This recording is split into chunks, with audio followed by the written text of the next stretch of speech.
Ceci est un livre audio autogénéré par Google. Chapitre 1. La METAPHYSIQUE de l'ESPER-ANCE. Nous ne connaissons pas le vrai, si nous ignorons la cause. Aristote. La question des origines est fondamentale pour tout être doté d'une conscience réflexive telle que l'homme, car un tel être éprouve le besoin de connaître les raisons de son existence.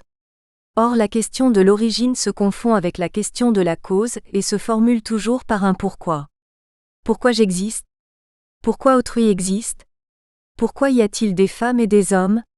Autant de questions auxquelles nous tenterons de répondre avec audace, certes, mais sans présomption. Cependant, parmi tant de pourquoi, il y en a un qui retiendra particulièrement notre attention. Il s'agit de la célèbre question de Leibniz. Pourquoi y a-t-il quelque chose plutôt que rien ? C'est la question métaphysique fondamentale qui précède les trois questions classiques. D'où venons-nous ? Que faisons-nous ici-bas ? Où allons-nous ? L'incapacité de trouver des réponses viables à de telles questions constitue pour l'homme une cause considérable de désespoir. Il est dans la nature de l'homme de s'étonner de son existence et d'y chercher un fondement stable. C'est même un besoin métaphysique élémentaire qui amène l'être humain à croire dans un idéal de perfection, qu'il identifie à une divinité ou au divin quel que soit le nom qu'on lui donne. Qu'il s'agisse du Père céleste des monothéistes, de la Mère cosmique des panthéistes, de l'être suprême des philosophes ou du sentiment océanique de Romain Rolland, il y a toujours la même idée sous-jacente d'une cause première transcendante qui est en même temps une présence intime bienveillante. La foi rationnelle en un tel idéal divin est la condition de base à toute espérance.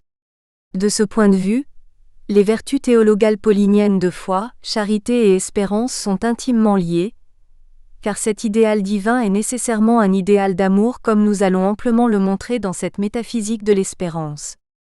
Une métaphysique de l'espérance est une métaphysique de l'amour, c'est-à-dire une conception de l'origine, du sens et du destin de l'univers dont l'alpha et l'oméga est l'amour.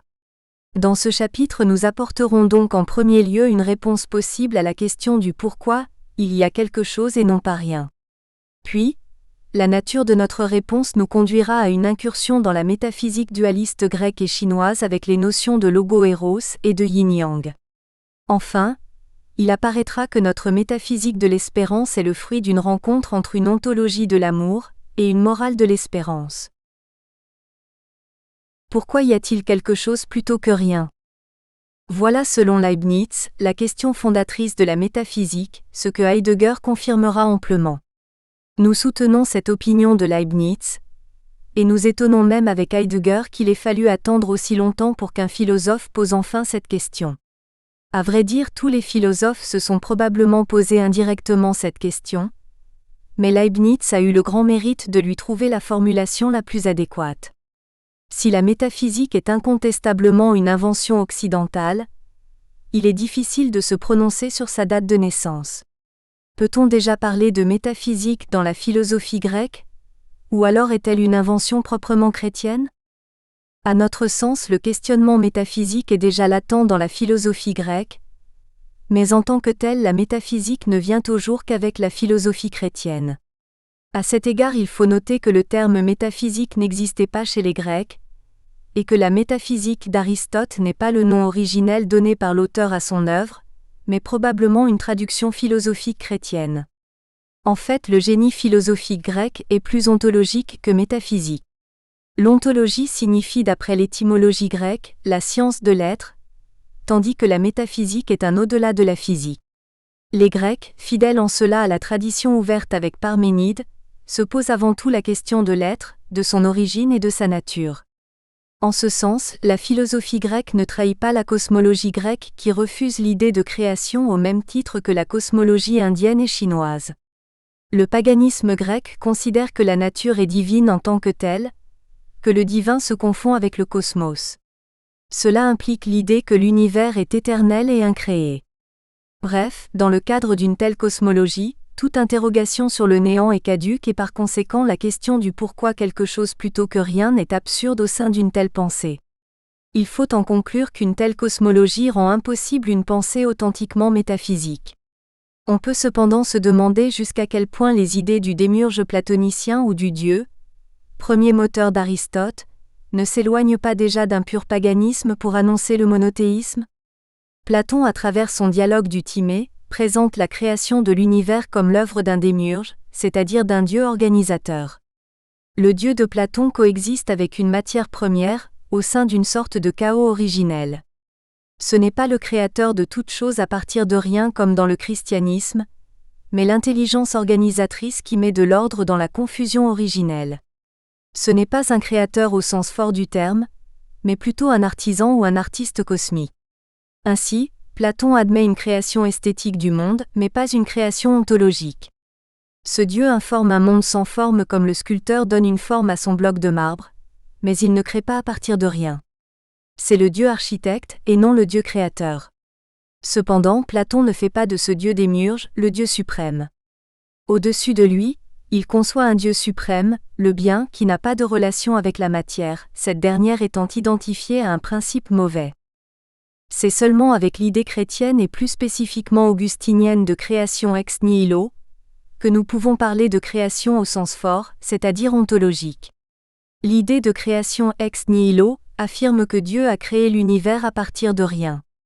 Cette idée permet au christianisme d'unifier le divin en un seul Dieu, sans le compromettre avec la matière. Par conséquent, ce rien doit être pris au sens restreint du néant et non au sens large d'une matière première informe. C'est une idée qui exalte à la fois la puissance et l'amour infini de Dieu. C'est la seule conception de l'origine du monde qui permette d'identifier Dieu au Créateur unique. Car il va de soi que la possibilité d'une telle création à partir de rien constitue une prérogative ontologique de Dieu seul.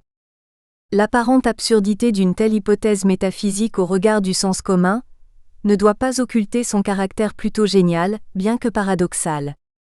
En effet, la métaphysique étant par définition un au-delà de la physique, il doit être dans la nature d'une thèse métaphysique de dépasser les capacités normales de l'entendement. Ce qui n'est pas compris par l'être humain ne peut-il être compris par Dieu? Et cette limite de la raison humaine, n'est-elle pas la marque distinctive de l'état de créature par rapport à l'état de créateur?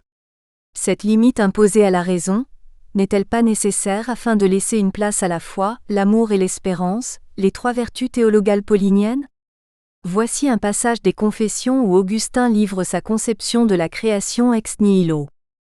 Ainsi, puisque la Genèse se tait sur la création par Dieu de certaines choses, laquelle cependant n'est pas douteuse aux yeux d'une foi saine, ni d'une ferme intelligence, et qu'aucune science raisonnable n'osera soutenir que ces eaux sont coéternelles à Dieu sous prétexte que nous les voyons mentionnées dans la Genèse sans y trouver l'indication du moment de leur création, pourquoi ne comprendrions-nous pas à la lumière de la vérité que cette matière informe elle aussi que Écriture appelle terre invisible et chaotique et abîme ténébreux, a été faite par Dieu de rien et n'est pas coéternelle à Dieu, quoique le récit de l'Écriture ait négligé de mentionner le moment où elle a été créée. Augustin a bien compris que la perfection et l'unicité divine ne peut laisser supposer la coexistence éternelle d'un autre être avec Dieu, car cela reviendrait à admettre la divinité de cet être même. La thèse de la création ex nihilo constitue la garantie logique du dogme chrétien du Dieu unique et parfait.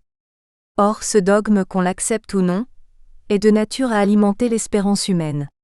En effet, si le monde n'a pas pour origine un tel être unique et parfait, il n'y a aucune raison d'espérer que ce monde puisse un jour être harmonieux. Si Dieu n'était pas parfait, il serait vain d'espérer un monde tendant vers la perfection, une telle imperfection ontologique étant irrémédiable. Et si Dieu n'était pas unique, il serait vain d'espérer un monde tendant vers l'unité, car il y aurait nécessairement une tension perpétuelle entre les deux divinités comme le conçoit le manichéisme. Il est vrai que selon la logique propre à l'opinion commune, il est impossible d'obtenir quelque chose à partir de rien. Cette évidence commune trouve sa première expression philosophique dans la célèbre sentence d'Héraclite: « Rien ne se perd, rien ne se crée, tout se transforme ». Parménide n'a rien dit d'autre finalement, en affirmant que le rien n'est pas. Or, cette négation du néant constitue peut-être une des plus grandes erreurs intellectuelles de tous les temps. Platon l'a bien compris pour oser commettre le parricide philosophique de Parménide en posant l'existence du néant, ouvrant ainsi une première brèche dans laquelle s'est engouffré saint Augustin. Finalement, l'idée de création ex nihilo a avant tout le grand mérite de poser les conditions de base de la question métaphysique fondamentale. Pourquoi y a-t-il quelque chose plutôt que rien ? Nous sommes même tentés de voir dans cette question, la question fondatrice de la métaphysique en tant que telle.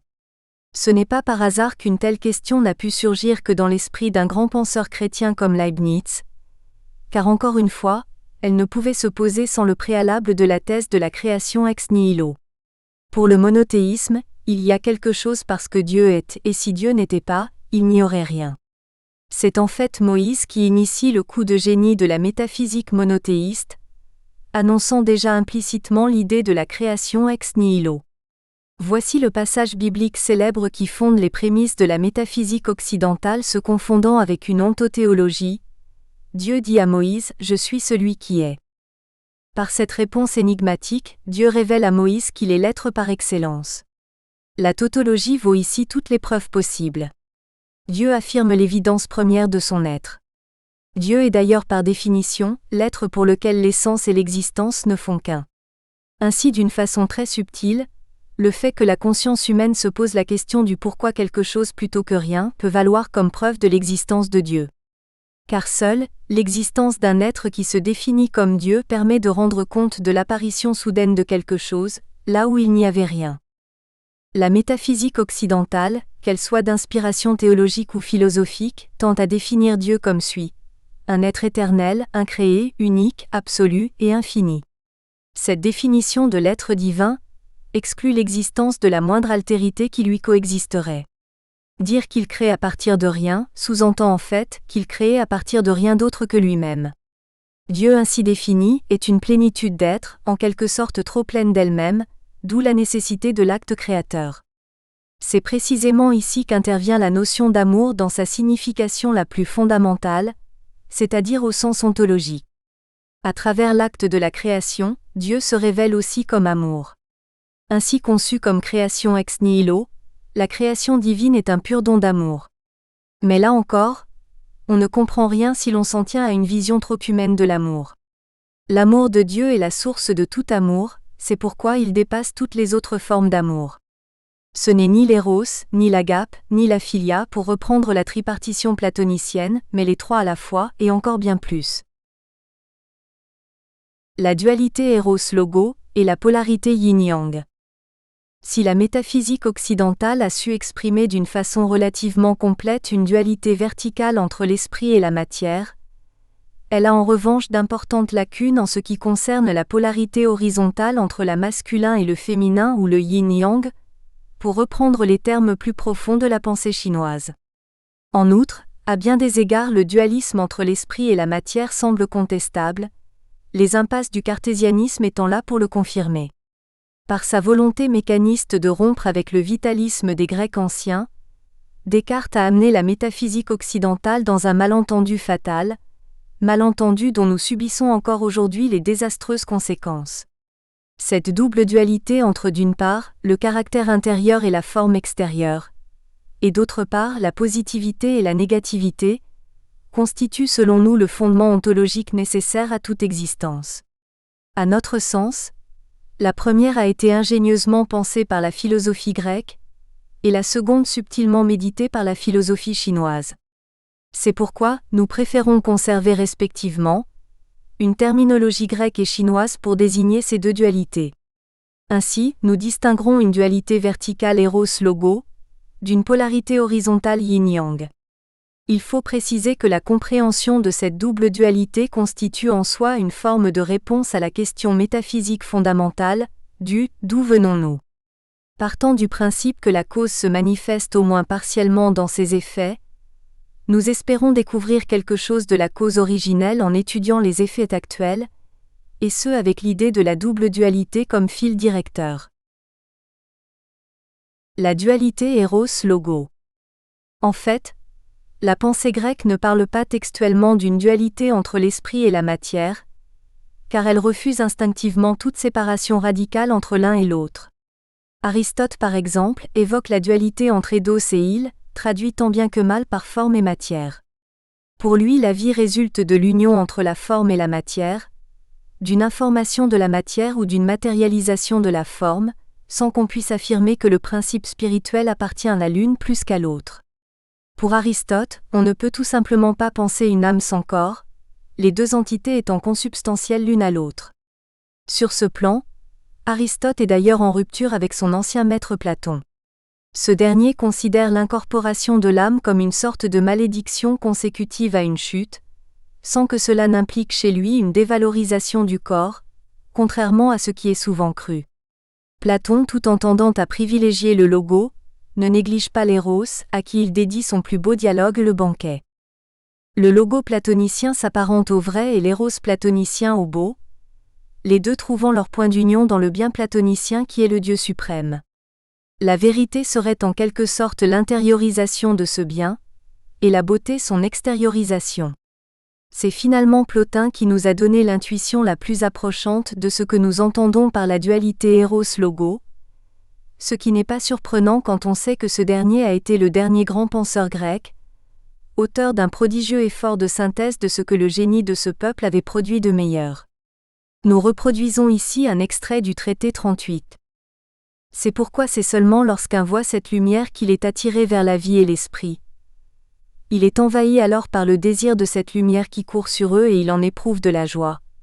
De la même manière, ici-bas, lorsqu'il s'agit des corps, l'amour ne s'adresse pas aux corps eux-mêmes qui en sont le support, mais à la beauté qui s'y reflète. Car chacune des réalités dont nous parlons n'est que ce qu'elle est en elle-même. Mais elle devient objet de désir lorsque le bien la colore, en lui donnant en quelque sorte les grâces et en infusant les amours à ceux qui la désirent. Et ainsi c'est au moment où l'âme reçoit en elle l'effluve qui vient du bien, qu'elle est attirée vers la vie et l'esprit, elle est saisie d'un transport bachique, elle est remplie de désirs qui l'aiguillonnent et c'est ainsi que naît l'amour. Ces lignes de Plotin d'une rare beauté sont en même temps très riches sur le plan métaphysique.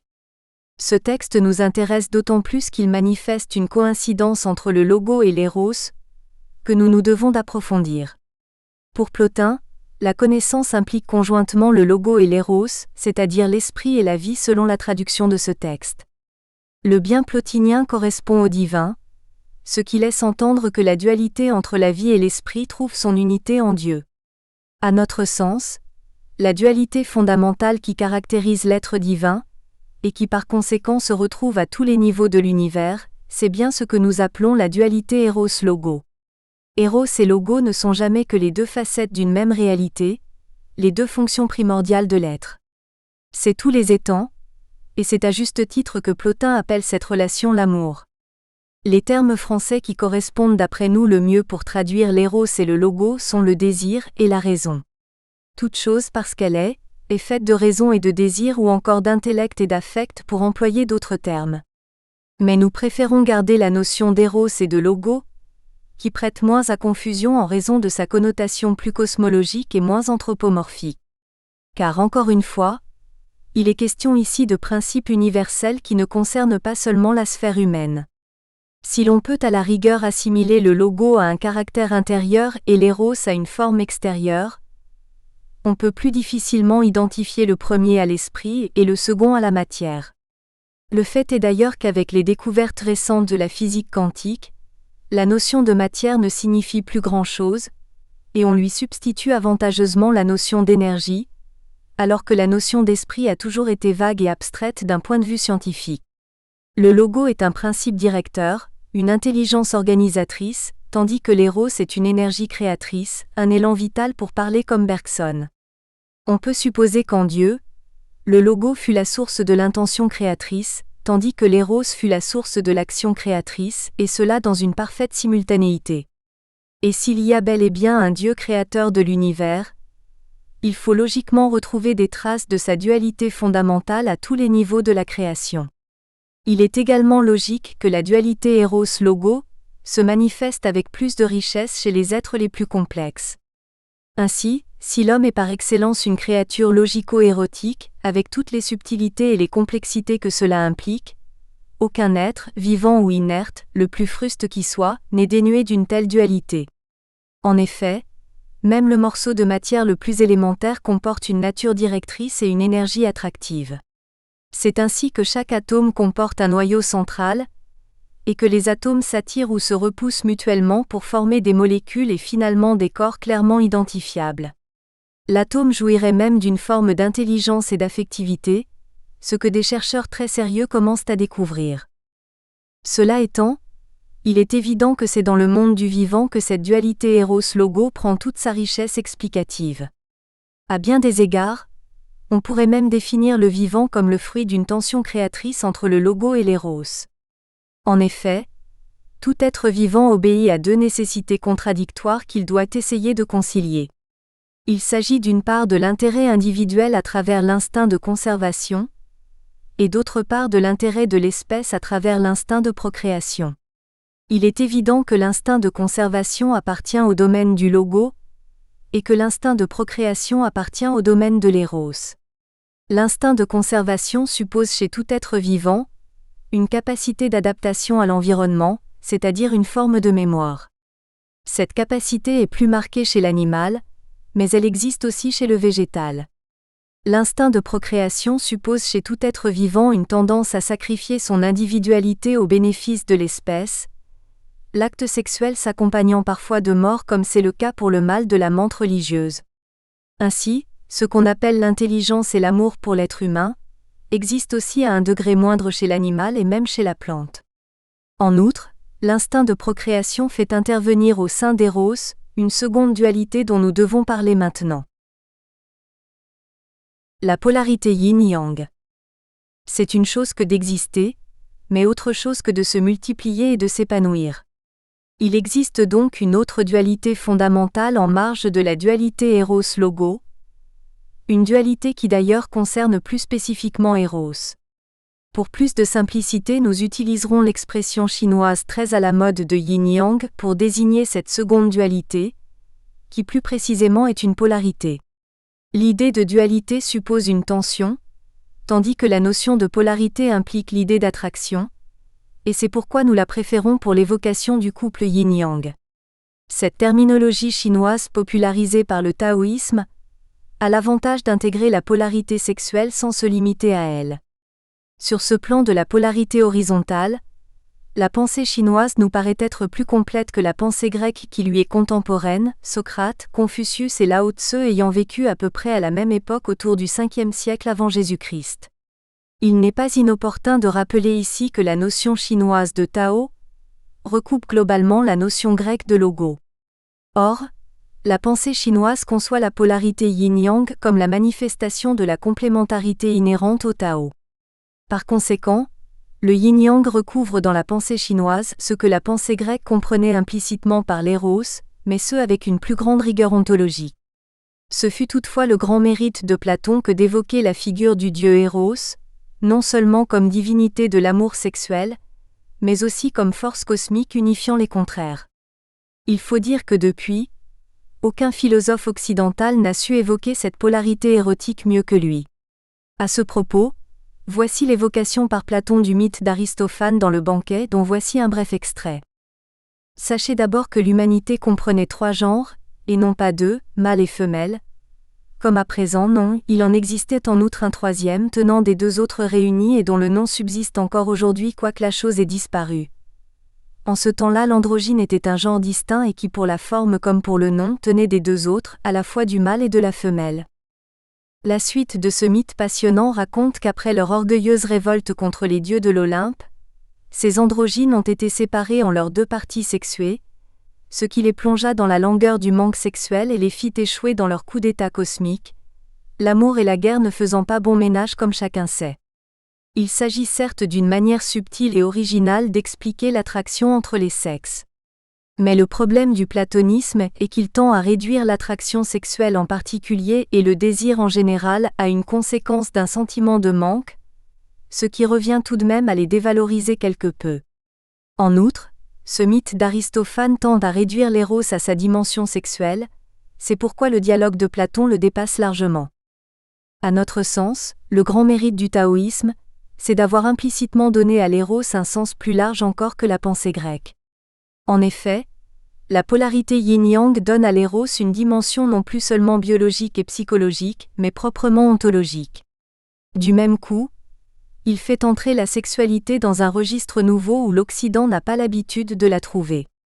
En affirmant la consubstantialité du yin et du yang, c'est-à-dire aussi du masculin et du féminin, la philosophie taoïste reconnaît implicitement la légitimité et la valeur du désir et même de la passion.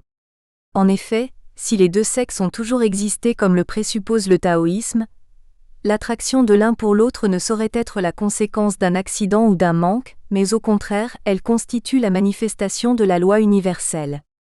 L'ambiguïté du platonisme est précisément de laisser entendre que l'attraction des sexes est quelque chose d'anormal, une faiblesse.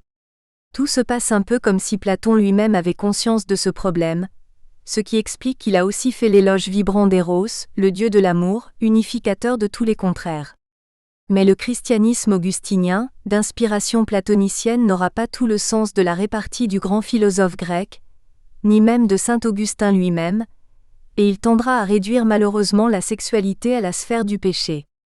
Pour en revenir au taoïsme, il faut savoir que c'est aussi par réaction contre une morale sexuelle trop rigide que Lao Tse s'opposa à Confucius. L'opposition était d'autant plus justifiée que la morale confucéenne avait quelque chose d'injuste pour les femmes. N'oublions pas que dans la hiérarchie confucéenne, l'infériorité de la femme est établie comme une loi cosmique, le ciel étant associé au masculin et la terre au féminin. Or la philosophie taoïste affirme l'égalité ontologique des sexes, la dualité yin-yang étant une dualité horizontale et non pas verticale. Lao Tse a réhabilité véritablement le principe féminin. Ainsi dans le Tao Te Ching, Lao Tse n'hésite pas à placer le principe féminin à l'origine de toute chose. Voici l'aphorisme qui justifie une telle interprétation. L'esprit du Val ne meurt point, c'est le mystérieux féminin, lui du mystérieux féminin, est racine de ciel et terre traînant comme un filandre à peine s'il existe, mais l'on y puisera sans jamais qu'il s'épuise.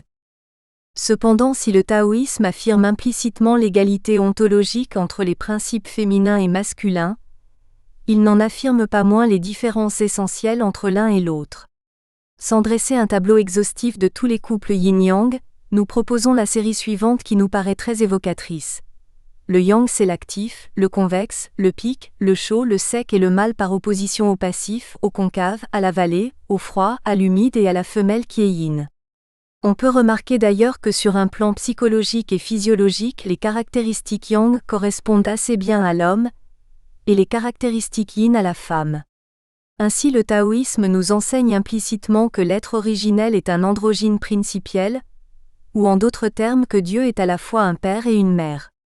En outre, il est incontestable que tous les êtres existants possèdent cette bipolarité, même si chez certains êtres comme l'escargot qui est hermaphrodite, elle existe en l'individu lui-même. Cette dualité dépasse même le cadre du monde vivant puisqu'elle se retrouve aussi dans le monde inerte.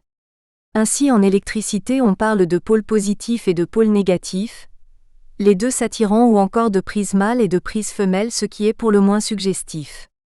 Le vocabulaire amoureux doit d'ailleurs beaucoup à l'électricité.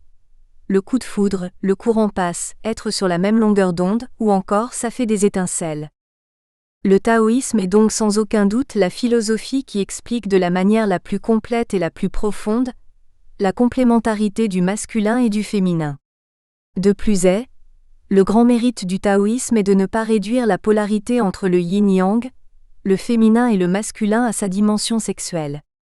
Car en effet, si la reproduction de l'espèce par voie sexuelle est une des fonctions importantes de la dualité entre le masculin et le féminin, elle n'est pas sa fonction unique, et surtout pas en ce qui concerne l'être humain.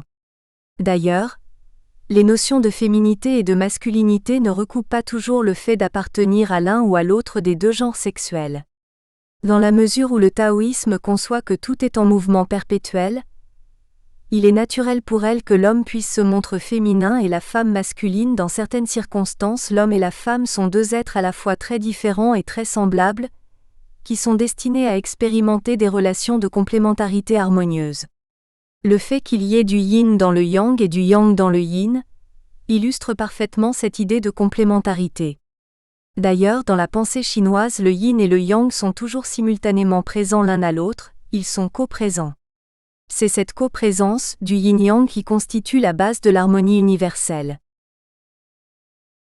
De l'ontologie de l'amour à la morale de l'espérance. Nous venons de donner les grandes lignes de ce qu'il convient d'appeler une ontologie de l'amour. Il nous reste maintenant à montrer en quoi cette ontologie de l'amour mène naturellement à une morale de l'espérance. Notons au passage notre refus d'évoquer une morale de l'amour.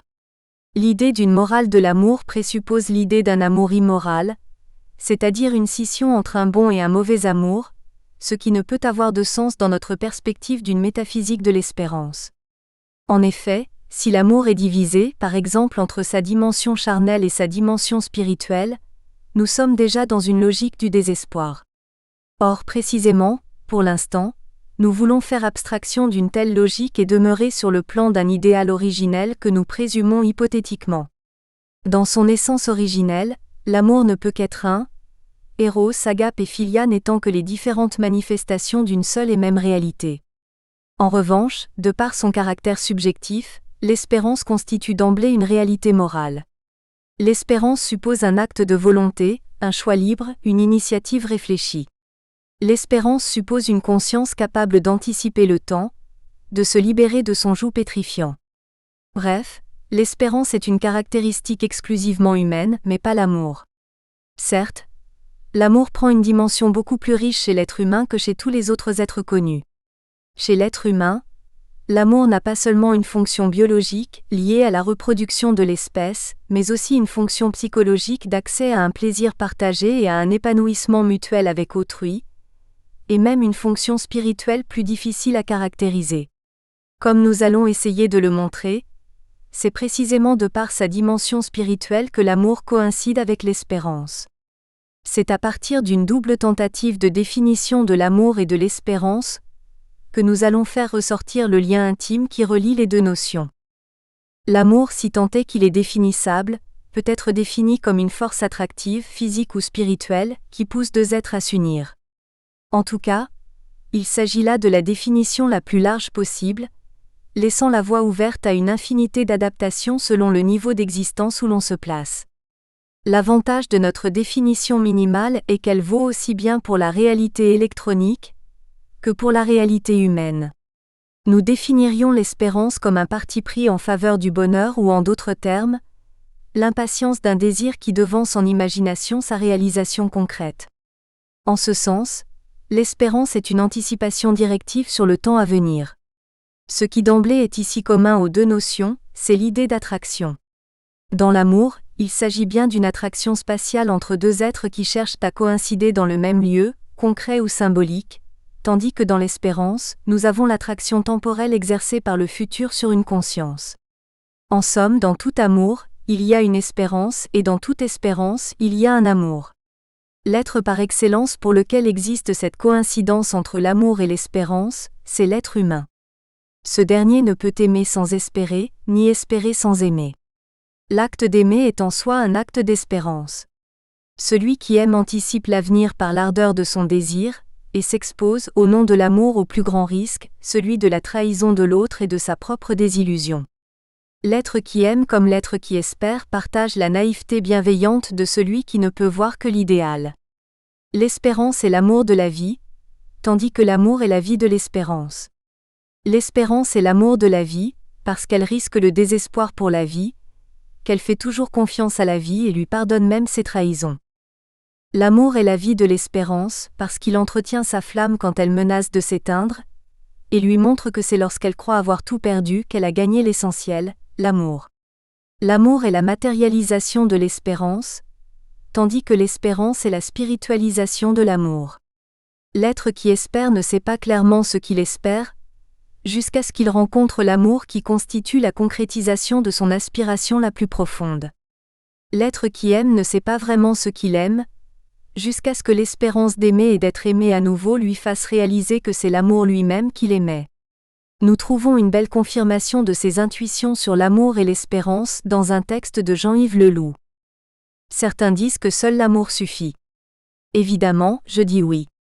Mais finalement, qu'est-ce que l'amour ? L'amour qui reste et qui suffit, désespérément. Thérèse d'Avila disait la même chose, mais l'amour pour elle comme pour Saint Jean, c'était Dieu. Celui qui aime demeure en Dieu et Dieu demeure en lui. Dieu seul suffit, l'amour seul suffit, cependant quand on a dit cela on n'a encore rien dit. Il nous faut encore espérer que cet amour, suffisant et unique nécessaire, existe et que nous puissions le vivre. En fait, le danger qui guette l'amour, s'il n'est pas accompagné de l'espérance, c'est le désespoir. Ce n'est pas un hasard, si le grand mythe littéraire de l'Occident est celui de l'amour malheureux. Tout se passe comme si, du point de vue littéraire, l'amour devait mener à la mort pour signer son authenticité. Dans la plupart des grandes œuvres classiques, celui ou celle qui aime finit par mourir, et parfois même les deux ensemble. Roméo et Juliette, Faust, Madame Bovary, ou Le Rouge et le Noir en sont des exemples célèbres au sein d'une myriade d'autres œuvres littéraires. Ce n'est donc pas faire preuve d'injustice vis-à-vis de la littérature que de constater qu'elle est plus propice à engendrer le désespoir que l'espérance. Cela étant, une telle littérature peut aussi avoir un effet cathartique et s'avérer salutaire.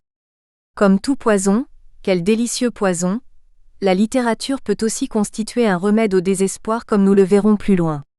Ce mythe de l'amour malheureux qui trouva son expression la plus brillante dans le romantisme, a très précisément son origine dans la Passion du Christ. La crucifixion de Jésus est le prototype même de l'amour qui s'achève dans la mort. Certes, le thème de la résurrection apporte la dimension de l'espérance, mais singulièrement, l'inconscient collectif occidental a très nettement privilégié la partie tragique de la Passion au détriment de son dénouement heureux. Chapitre 2. Le sens de l'existence. La profondeur devient le seul but de l'homme qui creuse. Françoise Mallet-Joris. Une métaphysique spiritualiste, qu'elle soit occidentale, orientale ou combinée comme nous venons de la formuler, répond à la question de l'origine mais pas à celle du sens. Savoir d'où nous venons, aussi précieux que cela soit, ne suffit cependant pas à nous indiquer ce que nous faisons ici-bas. Du point de vue de l'existence humaine, savoir qu'il existe une intelligence suprême ou une divinité d'amour ne résout pas l'angoisse liée à l'ignorance du sens. Or, si à terme une telle angoisse existentielle ne trouve pas de solution, c'est la chute assurée dans le désespoir. Avoir conscience de son statut de créature ne suffit pas à donner un sens à son existence. Si l'être humain est plus qu'un simple pantin intelligent, il est nécessairement un être sans précédent auquel il appartient de s'inventer une existence et de lui trouver un sens. Trouver un sens à l'existence doit par ailleurs au double sens du mot sens, comme signification et comme direction. C'est uniquement à cette condition que l'existence humaine peut avoir un sens comme nous le montrerons dans un premier moment de ce chapitre. Après avoir défini dans quel sens il est possible d'affirmer que l'existence a un sens, nous proposerons un sens possible à l'existence, et ce plus précisément au sens de la signification. Enfin, en évoquant le thème fécond de la réalisation de soi, nous tenterons de définir une direction possible pour l'existence. Car l'élévation au-delà du désespoir nécessite un but élevé à atteindre, un but qui pousse l'être humain à dépasser ses limites. L'existence a-t-elle un sens ? Avant même de proposer un sens possible à l'existence, il est nécessaire de se poser la question de savoir si l'existence a un sens. En outre, nous devons aussi préciser ce que nous entendons par la notion de sens de l'existence. Dire que l'existence a un sens implique qu'elle a une signification et une direction. Le fait que nous parlions de sens de l'existence et non de sens de la vie, n'est pas anodin. La vie est une réalité biologique au sujet de laquelle le questionnement métaphysique ne va pas de soi. C'est la raison pour laquelle la vie fait l'objet d'une science précise, la biologie, une science qui répond à la question du comment et non à celle du pourquoi.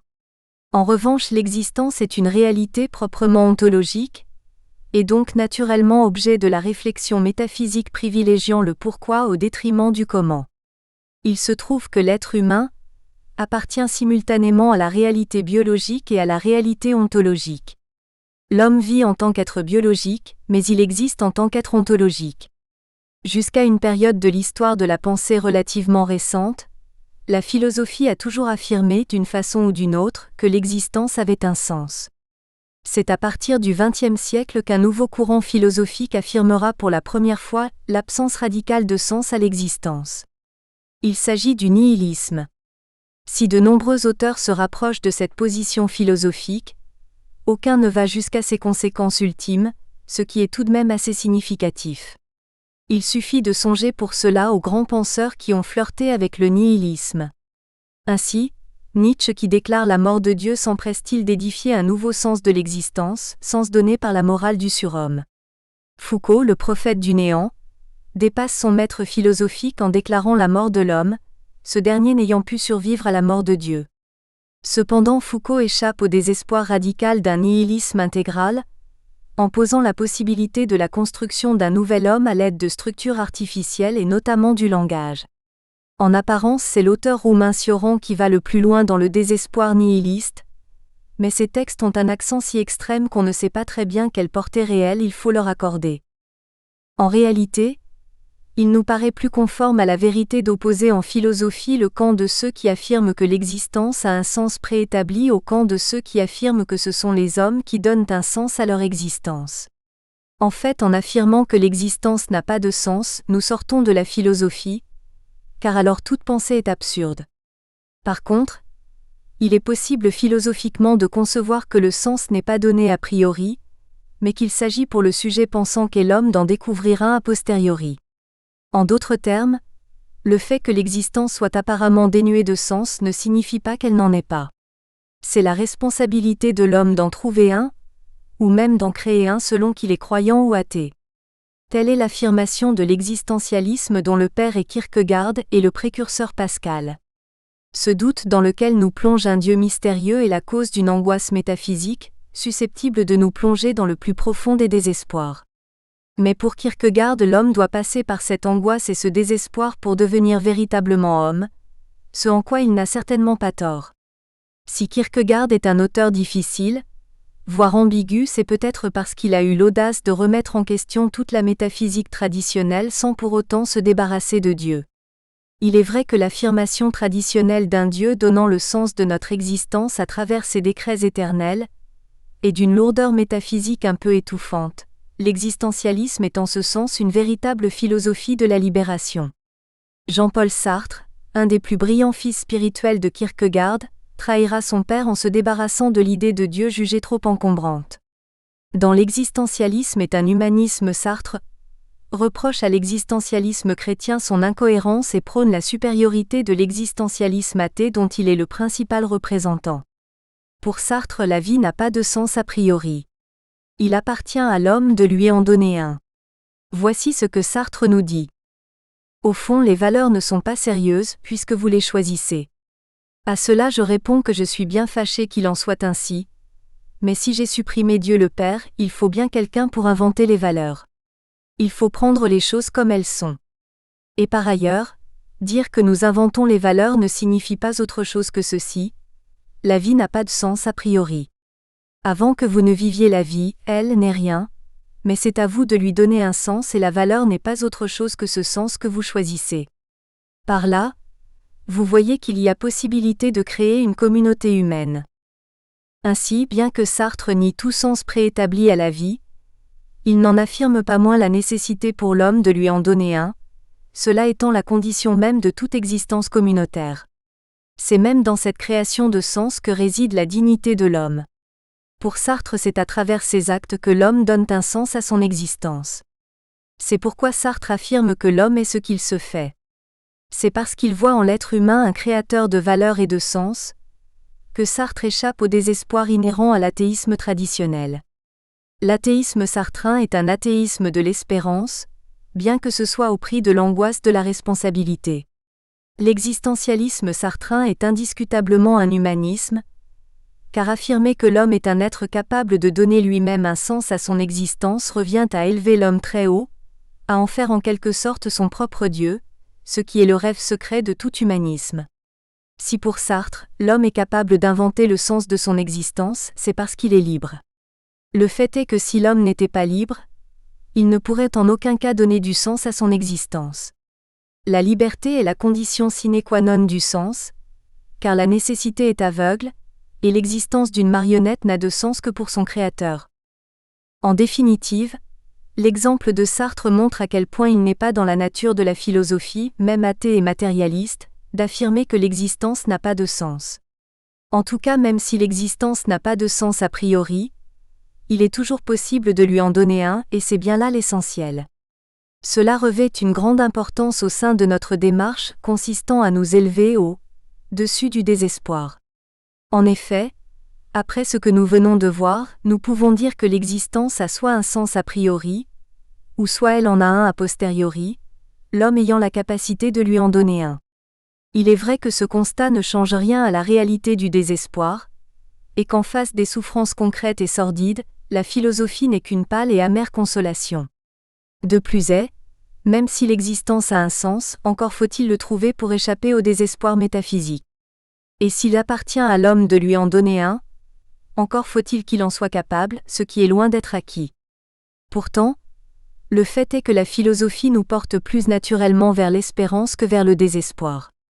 Les philosophes tragiques qui ont vécu dans l'étreinte du désespoir, comme Pascal, Kierkegaard, Nietzsche ou Schopenhauer, se seraient probablement tous suicidés s'ils n'étaient pas devenus philosophes, car ils étaient désespérés avant d'être philosophes, la philosophie les ayant peut-être sauvés de leur désespoir.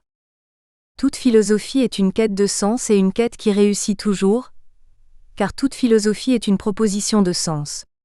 Le philosophe Éric Veil ne dit pas autre chose. Le philosophe ne veut pas admettre ce qui n'a pas de sens. Car curieusement, ce qui est privé de sens a un sens dès qu'on l'interroge. C'est cela qui a amené le philosophe sur son chemin qui doit le conduire à développer et à comprendre le sens de ce qui est privé de sens, et qui n'est autre que la violence de la nature ou de l'histoire. Nous pourrions ajouter à cette réflexion que l'existence de la philosophie à elle seule prouve que l'existence a un sens, ou du moins qu'on peut lui en donner un. Comme l'exprime ici Éric Veil, la force prodigieuse de la philosophie est de pouvoir donner du sens à ce qui semble en être le plus dépourvu.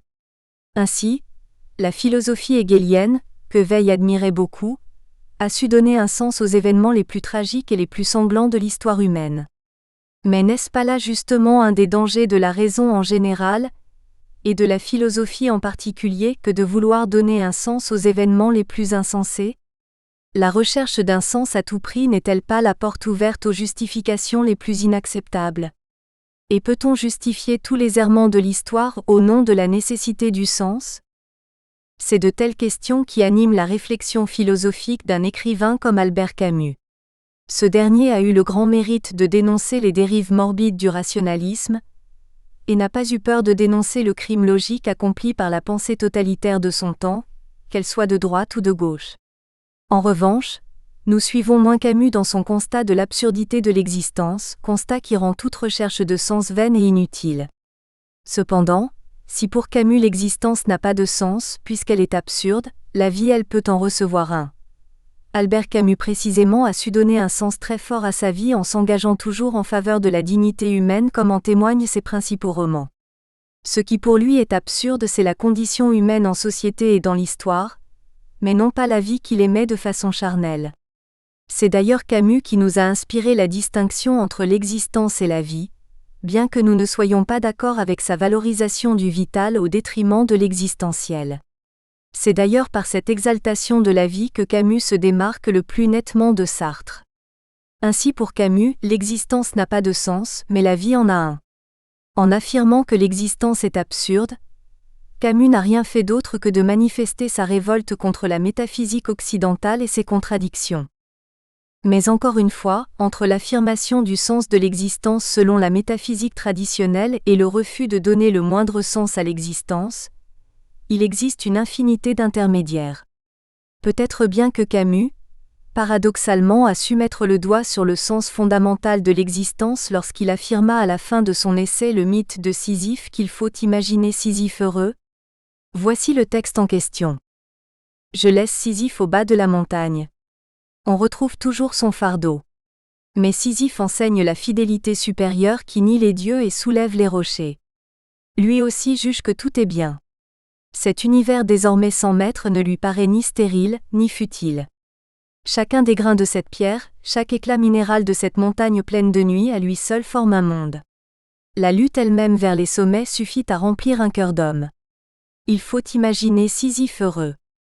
En définitive, on peut admettre que l'existence a un sens, mais en y mettant deux restrictions. D'une part, comme l'a affirmé Sartre, l'existence a un sens a posteriori et non a priori, c'est-à-dire qu'il est possible pour chacun d'entre nous de lui en donner un. D'autre part, comme l'a suggéré Camus, l'existence d'un être singulier a un sens, mais pas l'existence en général. Un tel point de vue est tout à fait logique dans la perspective de l'athéisme que partagent plus ou moins Sartre et Camus, car en l'absence d'un créateur intelligent, il ne saurait y avoir une source du sens en dehors de l'être humain. Mais il n'est pas pour autant contradictoire dans une perspective théiste existentialiste comme la nôtre. Notre position consiste à affirmer que pour le sujet singulier que nous sommes, l'existence n'a pas de sens a priori et universel, mais seulement un sens a posteriori et singulier. En revanche, pour l'être éternel et universel qu'on appelle Dieu, l'existence a aussi un sens a priori et universel, car il est l'être en soi et pour soi, le seul être en qui l'essence et l'existence coïncident parfaitement. Aimer et être heureux. Aimer et être heureux est si simple à dire, et pourtant si compliqué à vivre. Nous verrons plus loin les raisons pour lesquelles, ce qui sonne si bien idéalement, dissonne autant dans la réalité. Mais pour l'instant nous devons nous cantonner à comprendre ce que signifie aimer et être heureux. Car l'ignorance de ce qu'est l'amour et le bonheur ne manque pas de nous plonger dans le désespoir d'une existence dénuée de sens. Il va de soi aussi que la connaissance de ce qu'est l'amour et le bonheur ne suffisent pas à leur réalisation. L'amour est ce qui donne une signification à notre existence, tandis que le bonheur constitue sa fin. L'impulsion à l'amour et la tendance au bonheur sont inhérentes à la nature humaine. Sur le plan social, la première se manifeste par l'altruisme et la seconde par l'hédonisme. Quant à la morale du sens commun, pétrie de judéo-christianisme, elle a tendance à valoriser l'altruisme et à dévaloriser l'hédonisme. Or, nous refusons une telle séparation tragique entre l'amour et le bonheur, une séparation qui est synonyme de désespérance. Il ne s'agit certes pas de nier que dans les faits, l'amour et le bonheur ne se concilient pas toujours et que même souvent ils s'opposent. Par contre, ce que nous nions, c'est qu'une telle séparation tragique soit inscrite dans l'ordre des choses et qu'il est vain d'espérer y remédier. Nous en revenons ainsi à notre critique de la conception romantique de l'amour pour laquelle il ne saurait y avoir d'amour heureux. Il se trouve qu'une telle conception de l'amour est fortement ancrée dans l'inconscient collectif de la civilisation occidentale, marquée par des siècles de littérature. L'erreur tragique de l'Occident a été de privilégier excessivement l'amour au détriment du bonheur. Le traumatisme de la passion christique en est d'après nous la principale cause. À l'autre extrême d'une telle séparation entre l'amour et le bonheur, nous avons la civilisation d'Extrême-Orient, marquée à la fois par l'héritage confucéen et bouddhique. En effet, la sagesse orientale se méfie de l'amour, jugé souvent comme étant le plus grand obstacle à la réalisation du bonheur. Dans son esprit, il faut se libérer des désirs et des attachements pour parvenir à la sérénité et à la paix, source du bonheur. Bien entendu, en Occident, comme en Extrême-Orient, il existe des voies qui refusent une telle séparation entre l'amour et le bonheur. On citera l'exemple de l'épicurisme pour l'Occident et du taoïsme pour l'Extrême-Orient. Cependant, ces deux courants de pensée ont une influence encore minoritaire, même s'ils séduisent aujourd'hui en Occident un nombre de plus en plus important de personnes à la recherche d'un mode de pensée alternatif. En revanche, en Orient il existe une véritable tradition de conciliation entre l'amour et le bonheur à partir de l'islam et de l'hindouisme, et plus précisément dans le soufisme et le tantrisme sur lesquels nous reviendrons plus loin. Mais refermons cette parenthèse culturelle pour revenir au sens philosophique qu'on peut donner à l'amour et au bonheur. En d'autres termes, il nous faut déterminer en quel sens aimer et être heureux sont de nature à donner un sens à notre existence. Cette tâche implique une incursion dans la réflexion ontologique sur l'acte d'aimer et sur le fait d'être heureux. Or, la difficulté de la tâche tient au caractère très subjectif d'un sentiment comme l'amour ou d'un état d'âme comme le bonheur, car chacun aime différemment et trouve son bonheur ailleurs qu'un autre. Bref, au-delà de cette diversité, nous devons saisir le dénominateur commun à l'acte d'aimer et au fait d'être heureux.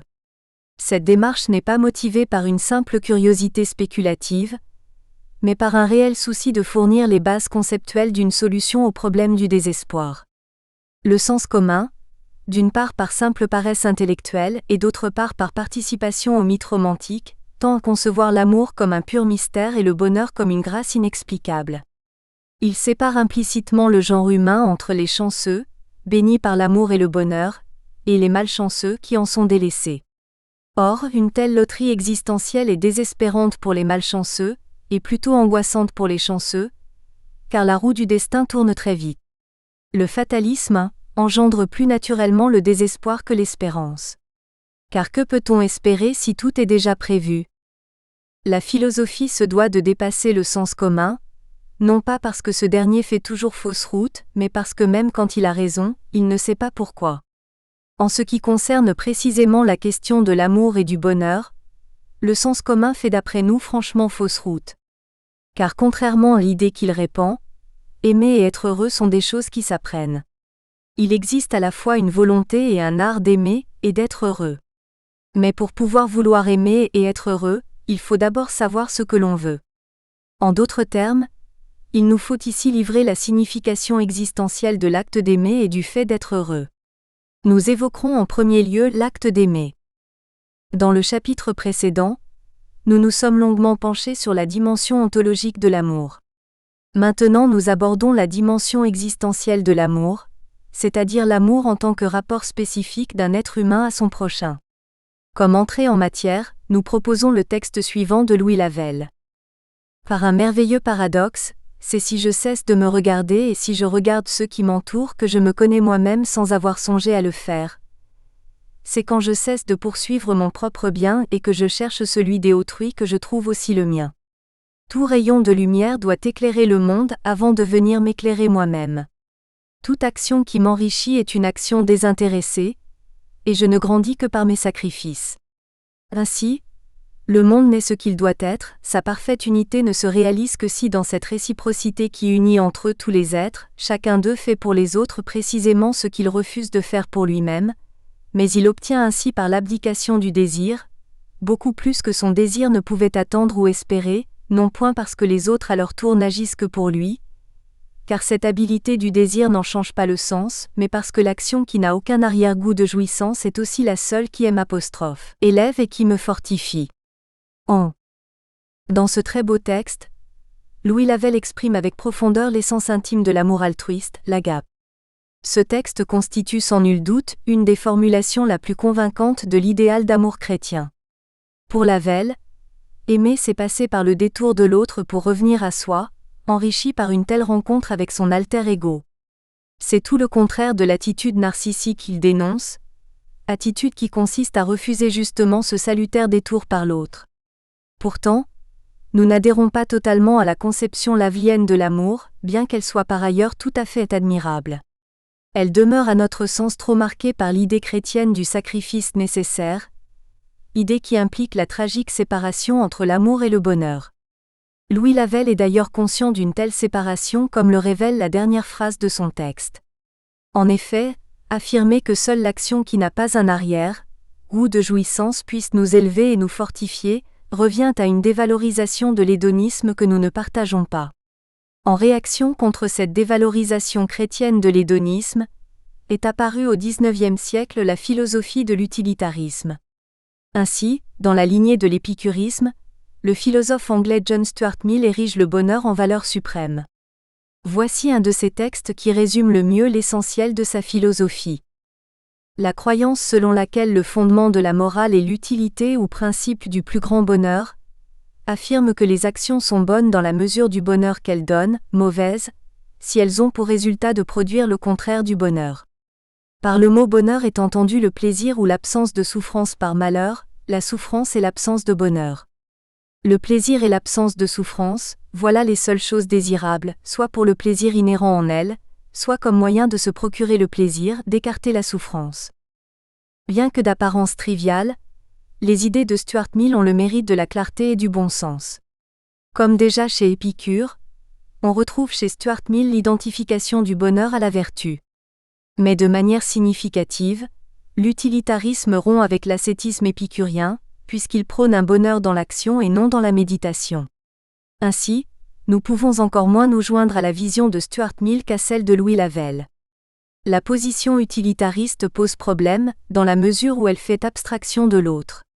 Car le fait qu'une chose soit bonne pour moi n'implique en aucun cas qu'elle soit bonne dans l'absolu, et elle peut même s'avérer mauvaise pour le prochain. Bref, en écartant tout altruisme, l'utilitarisme revient à une justification philosophique de l'égoïsme à laquelle nous ne pouvons adhérer.